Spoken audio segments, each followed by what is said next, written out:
Did you know you own the copyright of any creation you made as soon as you created that thing? True story.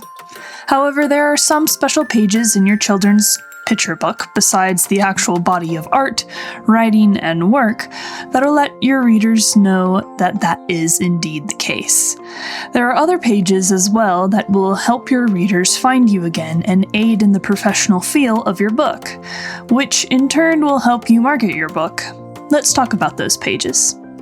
Hello, my name is Jessica Wright, and I just finished publishing my first children's book, Gentle and the Picnic Pals. I want to share how I did it so you can do the same. This is a video series going into a deep dive about what I did to publish my book and helping other aspiring authors to make their own children's picture book creations. So be sure to subscribe for the next tutorial on publishing children's picture books. In today's video, we're going over how to create the special pages of your children's picture book, namely the copyright page, the inside title page, and an about the author page, and arguably the most important one, the cover.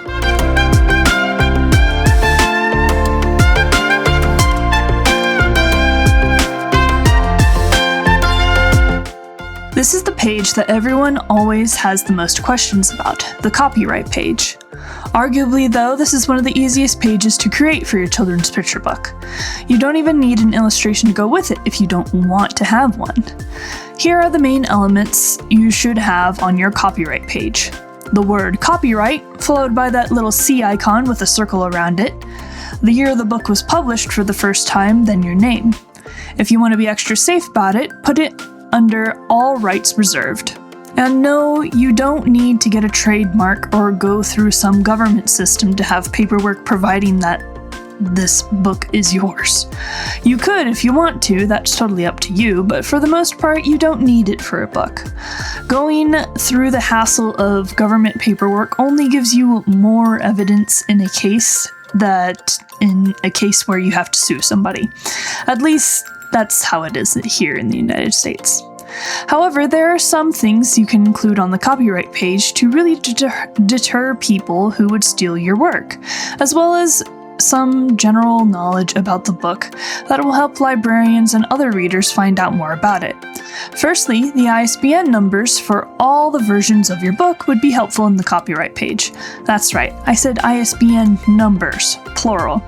Each version and edition of your book should have a different ISBN number to identify it, and putting them in the copyright page will help those who want to see the different versions find them. For Gentle and the Picnic Pals, I have 3 ISBN numbers for the story. One is for the paperback version, one is for the hardback version, and then there's one for the special edition version. That special edition version that I really didn't want to get published for the first edition is another story, but I'll get to that later in this series. But yes, having the ISBN numbers for each additional version of your story in the copyright page is a good idea. Second, which is very much optional, is the Library of Congress Control Number, or an LCCN. This is one of those government paperwork things, but it is not for copyright purposes. An LCCN helps you get into libraries in the United States. A lot of libraries will use an LCCN to more easily put your book into their system. There's a bit of a waiting period for your book to be assigned a number, and you have to be accepted into the author program. And you have to send an early copy of your book before it is published to the Library of Congress, and then in the copyright page you have to specify what city and what state the book was published in. But if you're okay with that stress, then I think it's a good thing to pursue if you live in the United States. It's free, it doesn't cost anything but time, and you can get your book into public libraries more easily with it. I did it for Gentle and the Picnic Pals, and now I can say that I officially have a book in the Library of Congress. How long they will keep my children's picture book, I have no idea, but I always have that LCCN attached to my book to help out librarians.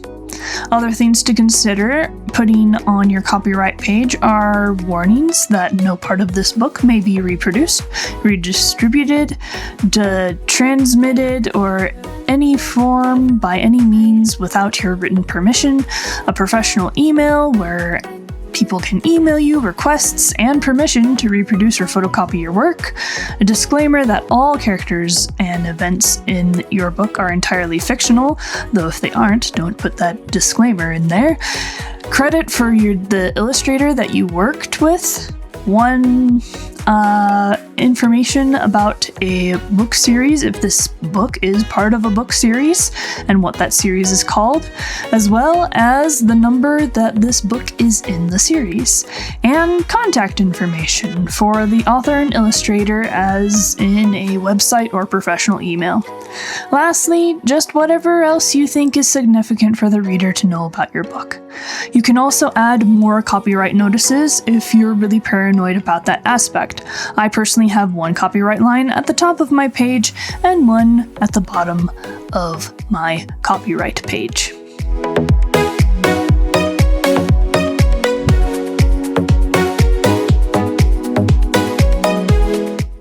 The title page is the page right before the copyright page. It is generally on the right side of the book if you are writing the book in English.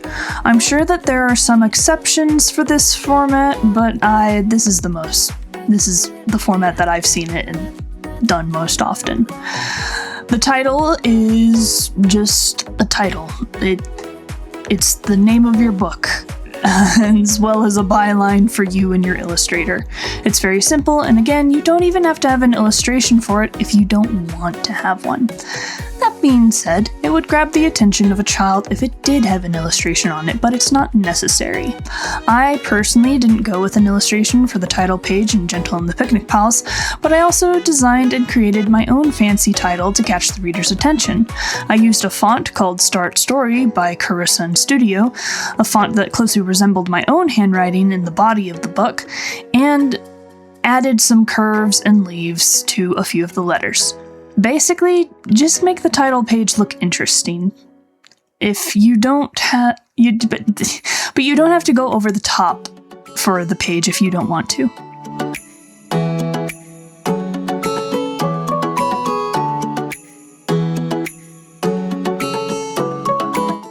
Some books do not have an About the Author page, and that's okay. But it will really help you down the line for marketing purposes if you do have one. If people love your story, you should give them a place to follow you or to show your other stories off if they want to read more of your books in the future. Having your contact on only the copyright page is like finding a needle in a haystack. It's hard to find. Basically, all you need for an About the Author page are 3 things: a picture of you, a written blurb about you, and ways your audience can interact with you. The picture should look professional and be well lit. Having a more up-to-date image is better as well. I use my high school graduation pictures because people still tell me that I look 18 even though that was over a decade ago. I probably should get some new author pictures. The blurb can be short and sweet, and for children's picture books, I wouldn't go into a ton of detail. Simple is better. In my About the Author page, I literally say that my favorite color changes every day. This isn't a college application, so don't overthink it. You can write whatever you want your reader to know about you. Lastly, a few ways for your audience to interact with you and more of your works is the most important part of an About the Author page. Honestly, this is probably where my page is most lacking. I only had my YouTube channel at the time of publication, so that's the only way I put that my audience could interact with me. But there are so many other ways an author's audience could interact with them. Letters, professional websites, social media platforms, basically anywhere where you promote, update, and share more information about your books should be in the back of your book. Promote yourself in your own books because no one else will. That being said, don't put like 10 pages of ads in the back of your book, but you get what I'm saying. I did not have any of those things set up when I published Gentle and the Picnic Palace, so learn from my mistakes. Get those things set up and going so your audience doesn't disappear into the ether and forget about you.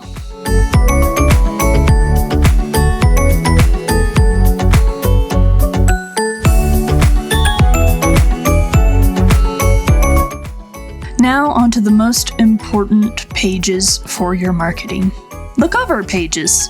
Technically, the cover pages of your book counts towards the number of pages for your children's book, as it tells the reader what's in store if they choose to pick up the book and read it. I'm going to start talking about this from an illustrator's perspective, as if I were teaching you how to make the cover of your book, but the information is still good to know if you are working with an artist as well for your cover page. For the sizing the cover, you will need to go to your desired publishing platform and download a template for the book. KDP has a cover creator that isn't really useful for getting the right dimensions for the cover, so I would suggest either going to Ingram Spark or Barnes & Noble Press to get a template for your cover. I worked with the Barnes & Noble Press template more often because the template is the exact size you'll need your cover to be. Keep in mind that the paperback book covers and hardcover book covers have different dimensions, so you'll need to download both templates and make sure your cover design works for both types. It is also important to know how many pages will be in the inside matter of your book. The number of pages dictates how big the spine is for your book. Speaking of which, there are 3 sections of your cover that all need to be in one cover file. The back of the book, which is on the left side of the template, the spine, which is in the middle, and the front cover, which is on the right side of the template.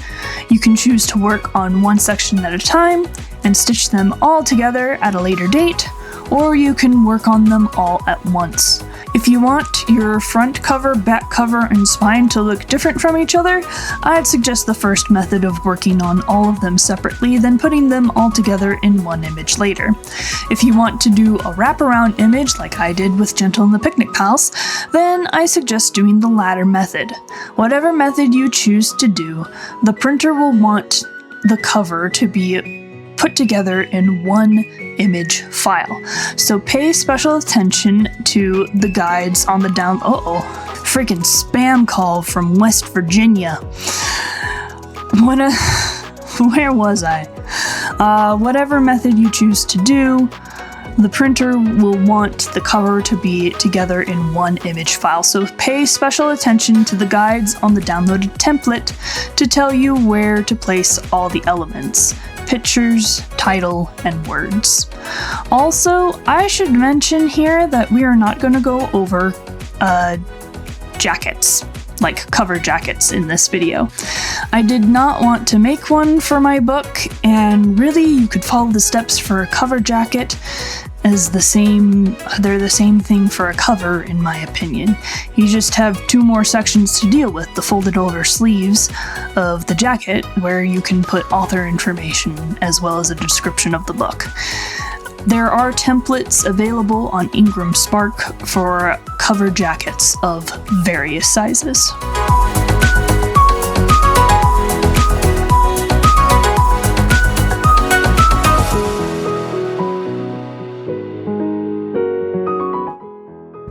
For a good cover design, I want to introduce you to the concept of a weenie. Don't look at me like that. This is an actual thing that Disney Imagineers use in the Disney theme parks. You see, when developing parks, Walt Disney and the engineers that worked on the parks coined the term the weenie to describe the main attraction or main element that drew audiences into the park or other smaller attractions. Walt got it from when he got a hot dog out of the fridge, or a weenie as he called them, and his dog followed him around the house because they wanted the weenie. The weenies of each park are like Cinderella's castle, the building that pulls you further into the park after passing all those shops. Or the Tower of Terror, the building that pulls you further into the park after passing all those shops. The Tree of Life, the structure that turns out to be a building that pulls you further into the park after passing all those shops. And Epcot, and the Epcot Ball. That one is just front and center. You don't need to pass shops in order to get close to it. Point is, we can take this concept of having a weenie on our cover too. What is the main element that draws our readers in? For my book, Gentle is the main element on the cover. I want her to be front and center because I want kids to ask questions about her, be curious why she is the way she is, and pick up the book to read about her adventure. A secondary element I have on my page is the frog in the popcorn bowl. Why is he in the popcorn bowl? How did he get there? Is Gentle eating frog popcorn? It's an element that draws people in to look at the book. Now, I would keep it to only 1 or 2 weenie elements on your front cover, and maybe a third on your back cover. Overwhelming your reader with multiple elements all close together makes nothing stand out about the book. But have at least one, and make it the focus of your cover. Frankly, no one cares about your name or even the title of the book on the cover. Still add those in, but in children's picture books, the illustrations and the pictures are the main thing. So, pick up something or just pick something or someone from the story that you think would make a good weenie and put it on the cover.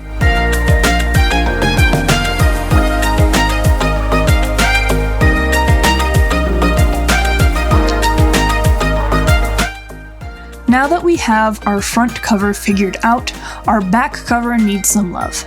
For the back cover, you could go really simple in design, or put another main element to draw the reader in as well. However, most people look at the back cover of books to get a synopsis or summary of the story that they may want to buy. With children's picture books, you don't have to go into every detail of the story. My summary is exactly 2 sentences long on the back of my book. Gentle and her friends from the orphanage are going on a picnic, but there are some creepy crawling critters outside. A good synopsis should leave the reader with questions about what happens next in the story, something that they can only find out if they read your book. The back cover will also be where you put the barcode for your book. Some publishing sites want you to provide your own barcode while others don't. I'd make covers without the barcodes, just in case. You can get a barcode for free, by the way. I'll put the barcode generator I use down in the description below. You can place the barcode anywhere within the lower third of your back cover for most publishing sites, but it is generally a good idea to look up where the company wants you to place the barcode, as some publishing sites do have rules for it. Make sure the barcode has a stark white background as well, otherwise your book could get rejected for publication until you change it.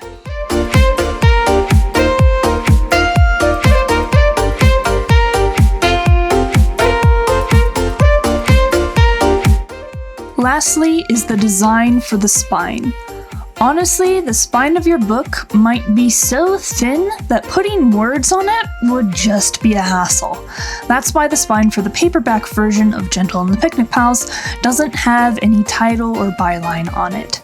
The printing space was just too small for it to matter, and I didn't want to risk black letters bleeding into and ruining the look of either the front or the back covers. The hardback editions, however, do have writing on them. There are 4 things that are generally included in a spine design for a book: the title of the book, the number that the book is if it is in a book series, the author and illustrator's names, and a symbol for what publishing house published the book. Now, not all of these elements are necessary for the spine design of a book. However, it does lend to some professionalism to the book when it sits on a shelf, as well as aids your readers in finding it on a shelf. I only included 2 of the elements for my spine design: the title and my name. Gentle and the Picnic Pals is part of a series of children's books that I'm planning on making into a series in the future. But I didn't... Wow, I said that wrong, but that's okay. We're going to continue on. I didn't see the need to put that in, that this was the first book of the series on the spine, because I want people to be able to read it in whatever order they want to read it in. As for the publishing house symbol, I did have an idea for it, but I ran out of time to implement it into the cover design. Ah well, I'll just have a little publishing house logo for future books. Oh, and with the logo for a publishing house, don't worry if you are self-publishing your book. You don't need one, or don't need someone else's permission to make and use one. You yourself are technically a publisher now when you self-publish. Don't sweat being found out for making your own logo and using it. As long as you didn't rip it off from somewhere, it's literally fine.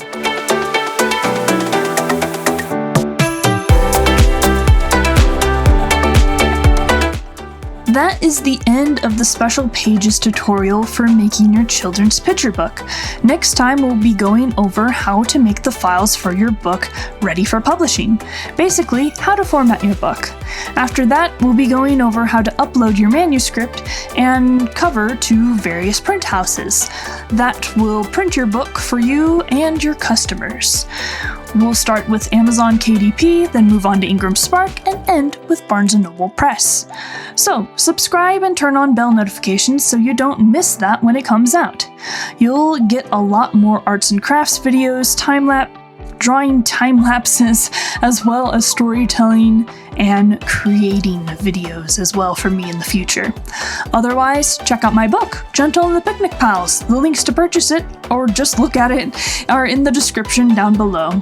I'll see you later. Bye-bye!